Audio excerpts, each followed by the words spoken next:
18 জানুৱাৰী 2026 তাৰিখে কাৰ্বি আংলং জিলাৰ ডিফু ৰেলৱে ষ্টেচনত ডিব্ৰুগড় গোমতী নগৰ অমৃত ভাৰত এক্সপ্ৰেছৰ ফ্লেগ অফ কৰা হয়।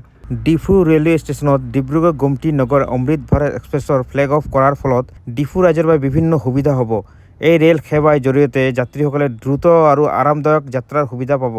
ইয়াৰ উপৰিও এই ৰেল সেৱাই অঞ্চলটোৰ অৰ্থনৈতিক উন্নয়ন সহায় কৰিব আৰু পৰ্যটনৰ বিকাশৰ অৰিহণা যোগাব। স্থানীয় ব্যৱসায়ীসকলেও এই ৰেল সেৱাৰ জৰিয়তে উপকৃত হ'ব, কিয়নো তেওঁলোকে সহজে সামগ্ৰী পৰিবহণ কৰিব পাৰিব। ডিব্ৰুগড় গোমতী নগৰ অমৃত ভাৰত এক্সপ্ৰেছৰ ৰুটত মুঠতে 16টা ষ্টপেজ থাকিব। এই ষ্টপেজসমূহ হ'ল ডিব্ৰুগড়, মৰিয়নি, শিমলুগুৰি, নুমলীগড়, ফৰকাটিং, ডিফু, লামডিং, হোজাই, নগাঁও, চাপৰমুখ, জাগিৰোড, গুৱাহাটী, ৰঙিয়া, নিউ বঙাইগাঁও, কোকৰাঝাৰ আৰু ফকিৰাগ্ৰাম জংচন। এই ৰেল সেৱা সপ্তাহত এদিন চলিব, ডিব্ৰুগড়ৰ পৰা শুকুৰবাৰে আৰু গোমতী নগৰৰ পৰা দেওবাৰে। ৰেলখনত 22টা কোচ থাকিব, য'ত শয়নয়ান আৰু সাধাৰণ দ্বিতীয় শ্ৰেণীৰ কোচ অন্তৰ্ভুক্ত।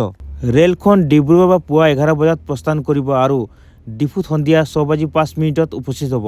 আনহাতে গোমতী নগৰৰ পৰা ৰেলখন সন্ধিয়া 7:15 প্ৰস্থান কৰিব আৰু ডিফুত পিছদিনা পুৱা 11:30 উপস্থিত হ'ব। সঠিক ভাড়াৰ বিষয়ে জানিবলৈ আপুনি ৰেলৱে অফিচিয়েল ৱেবছাইট বা ষ্টেচনত যোগাযোগ কৰিব পাৰে। আৰু এই ফ্লেগ অফ অনুষ্ঠানত উপস্থিত থাকে MP শ্ৰী অমৰ সিং টিছো, বিধায়ক বিদ্যা সিং ইংলেং, EM ৰিতেশ সিংহি আৰু ডিফু 1 নং ৱাৰ্ড কমিছনাৰ হাৰাধন ঘোষকে ধৰি ৰেলৰ বিষয়ববীয়াসকল। আপোনালোকে চাই আছে Diphu plus. Like, share, comment আৰু ফ'ল' কৰি দিব চেনেলটো। ধন্যবাদ। আজি মানে অমৃত ভাৰত এক্সপ্ৰেছ ডিফু পাব্লিকৰ কাৰণে বহুত ভাল দিন। আমাৰ মাজত আছে MLA, EM আছে, তাৰপিছত লামডিং আৰু ডিমাপুৰ ৰেলৱে ডিপাৰ্টমেণ্টৰ সঞ্জীৱ কুমাৰ পাণ্ডে আৰু অভিজিৎ দাসো আমাৰ লগত আছে, আৰু আমাৰ KSCৰ জেনেৰেল ছেক্ৰেটাৰী বাৰ্ণবাছ কিডিঙো আছে, আৰু প্ৰেছ মিডিয়া বন্ধুসকল। এইটো ট্ৰেইন ষ্টাৰ্ট হ'ব weekly every Friday from Dibrugarh to Gumti Nagar, Lucknow. And this is a low cost, very low cost, and very much scientific, and very hygienic. Train. Yet our student, tourists, common people are going to সুবিধা হ'ব। ডিব্ৰুগড়ৰ পৰা যদি গুৱাহাটী যাব বিচাৰে, আৰু আমাৰ ডিমাপুৰৰ ষ্টপেজ আছে, ডিফু আছে, লামডিং আছে, তাৰপিছত চাপৰমুখ আছে। সেইটো কাৰণে আমাৰ বহুতখিনি চাকৰি কৰা মানুহ ঢেৰ আছে, বিজনেছ কৰা মানুহ ঢেৰ আছে, আৰু মেক্সিমাম বিজনেছমেন আমাৰ হোজাই, লামডিং আৰু ডিফুৰ যিখিনি বিজনেছমেন আছে, সদায় মানে ডিমাপুৰৰ পৰাই এইটো কি কয় বিজনেছ আপ ডাউন কৰি, এইটো আমাৰ সুবিধা হ'ল। আৰু টাইমিংটো ইমান ভাল, ইয়াত 6 বাজি আহি পায় এভৰি উইক।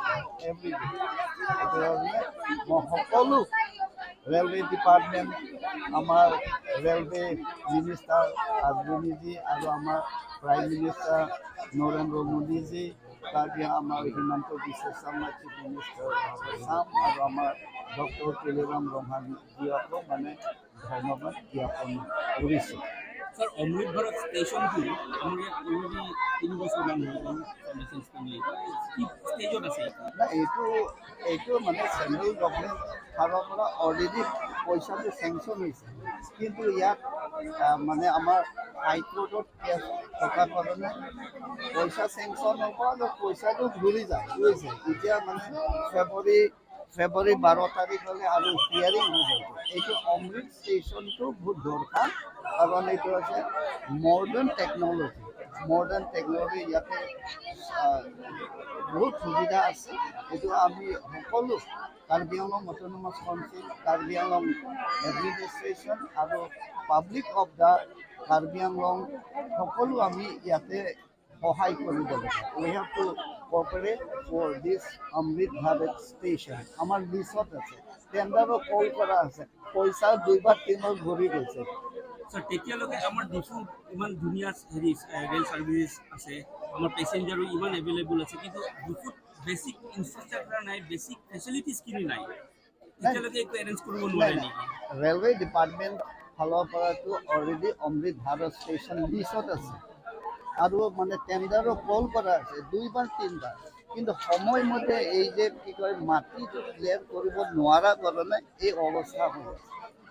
এইটো আৰু মানে হাইকোৰ্টত ফেব্ৰুৱাৰী 12 তাৰিখ এইটো হিয়াৰিং আছে। এইটো হিয়াৰিঙত যদি ক্লিয়াৰ হৈ যায়, মাটি যদি ক্লিয়াৰ হৈ যায়, চেণ্ট্ৰেল গভৰ্ণমেণ্ট ফালৰটো অলৰেডি ইয়াত এপ্ৰুভেল চেংচন কৰা হৈছে আৰু এপ্ৰুভেল হৈছে।